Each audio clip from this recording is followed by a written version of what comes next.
sejak zaman Nabi, penyakit menular yang mematikan juga telah ada. Penyakit apa sajakah itu? Dari manakah asal penyakit itu? Seberapa bahayakah penyakit-penyakit itu? Bagaimana Rasulullah dan para sahabat menyikapi penyakit-penyakit ini? Ta'un. Ta'un adalah penyakit menular yang disebabkan oleh hewan, seperti tikus. Penyakit itu kemudian ditularkan kepada manusia. Selain demam tinggi, penyakit ini juga menyebabkan pembengkakan. Istilah ta'un digunakan para ulama untuk segala macam jenis penyakit yang menular. Mengenai penyakit ini, Rasulullah SAW bersabda, dari Usamah bin Zaid, ia bercerita kepada Sa'ad dari Nabi SAW, beliau bersabda, apabila kalian mendengar ta'un di suatu negeri, maka janganlah kalian masuk ke dalam negeri itu. Namun jika ia menjangkit suatu negeri sementara kalian berada di dalamnya, maka janganlah kalian keluar dari negeri tersebut. Hadis riwayat Bukhari. Ibnu Qayyim al-Jauziyah dalam kitabnya At-Tib An-Nabawi menjelaskan tentang ta'un. Secara bahasa, ta'un adalah sejenis wabah penyakit. Secara medis, ta'un adalah penyakit yang menimbulkan pembengkakan. Tak hanya itu, penyakit ini juga menimbulkan rasa haus dan sakit yang luar biasa. Warna tubuh berubah menjadi hitam, hijau, atau abu-abu.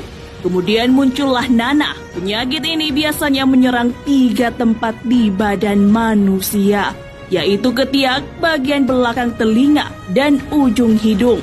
Selain itu, ta'un juga bisa ada di bagian tubuh yang lunak.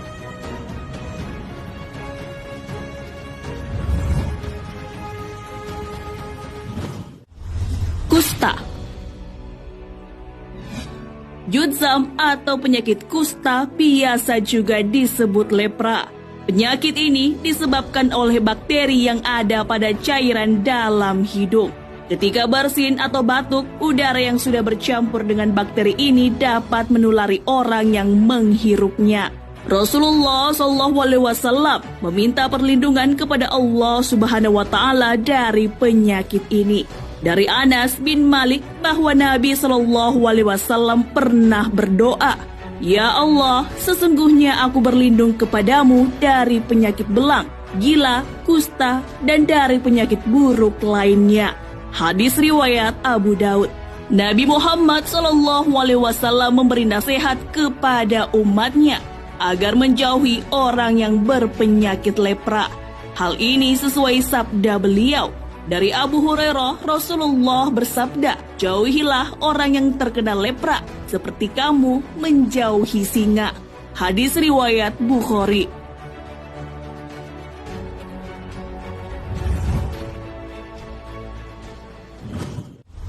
Belang. Penyakit baras adalah penyakit yang menyebabkan kulit berwarna putih. Penyakit ini bisa juga disebut dengan penyakit vitiligo. Sumber penyakit ini disebutkan dalam hadis Rasulullah SAW. Dari Aisyah, ia berkata, Rasulullah SAW melarang berwudu atau mandi dengan air yang terpapar matahari. Dan beliau bersabda, sesungguhnya itu bisa menimbulkan penyakit belang. Hadis riwayat Al-Daruqutni.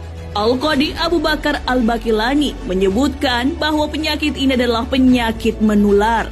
Pada zaman Nabi, banyak yang menderita penyakit ini. Selain itu, banyak beredar mitos untuk menghindari orang dengan berpenyakit belang. Namun kenyataannya, penyakit ini dibuktikan bukanlah penyakit yang menular. Orang lain masih bisa berkomunikasi dengan pengidap penyakit belang.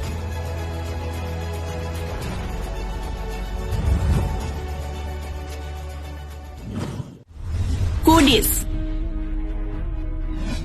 Kudis adalah sebuah penyakit yang menyebabkan rasa sangat gatal di kulit. Penyakit ini biasa juga disebut dengan jarab. Kudis ditandai dengan munculnya ruam bintik-bintik yang menyerupai jerawat. Kudis disebabkan oleh kutu kecil yang ada di kulit.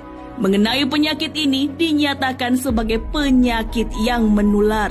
Hal ini pernah terjadi di zaman Rasulullah SAW. Dari Abdullah bin Mas'ud radhiyallahu anhu, ia berkata, Rasulullah SAW berdiri di hadapan kami lalu bersabda, tidak ada sesuatu yang dapat menular yang lain.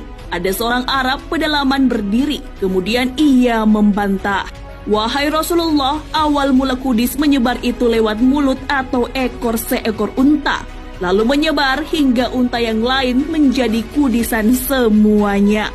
Kemudian Rasulullah SAW bersabda, lantas siapa yang menulari unta yang pertama tadi?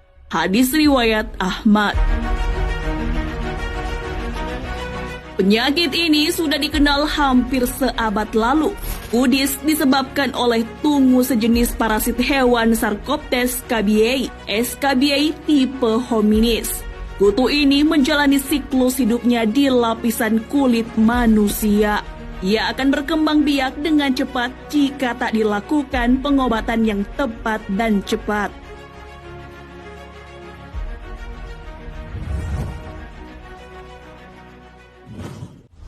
Campak.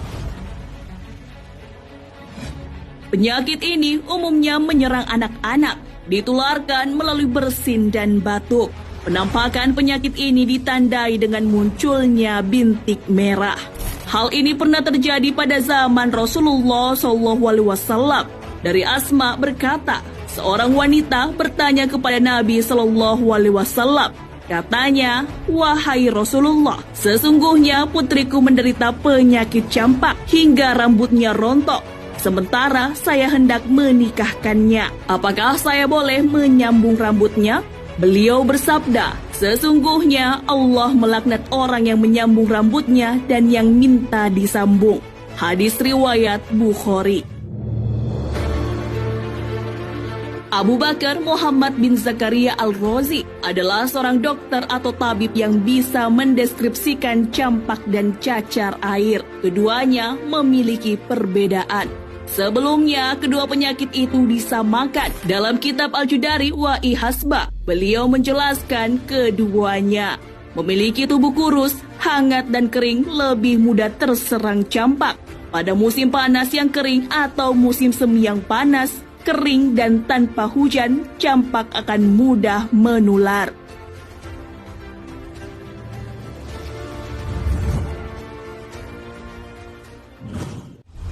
Cacar air.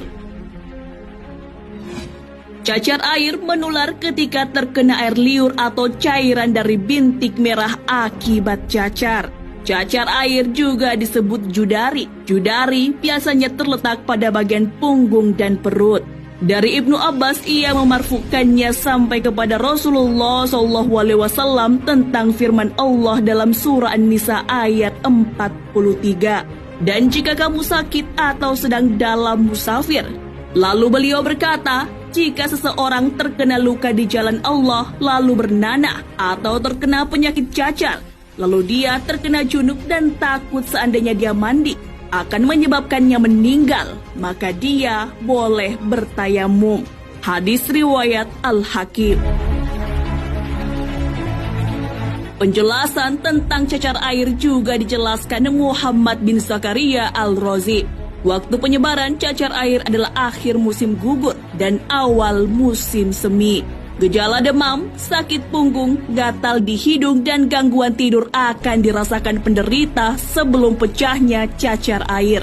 Untuk gejala umum lainnya yaitu susah bernafas, batuk, mulut kering, parau, merah pada pipi dan mata, pusing, serta cemas.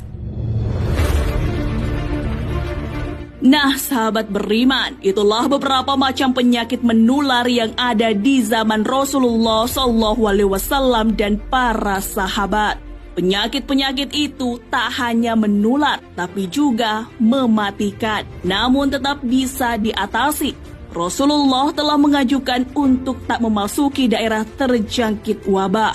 Begitupun jika kita ada di daerah yang terjangkit, tidak dibolehkan kemana-mana. Untuk orang-orang yang meninggal karena wabah ditempatkan di surga. Hal ini sesuai hadis Rasulullah SAW. Kematian karena wabah adalah surga bagi tiap muslim yang meninggal karenanya. Hadis riwayat Bukhari. Wallahu a'lam bissawab.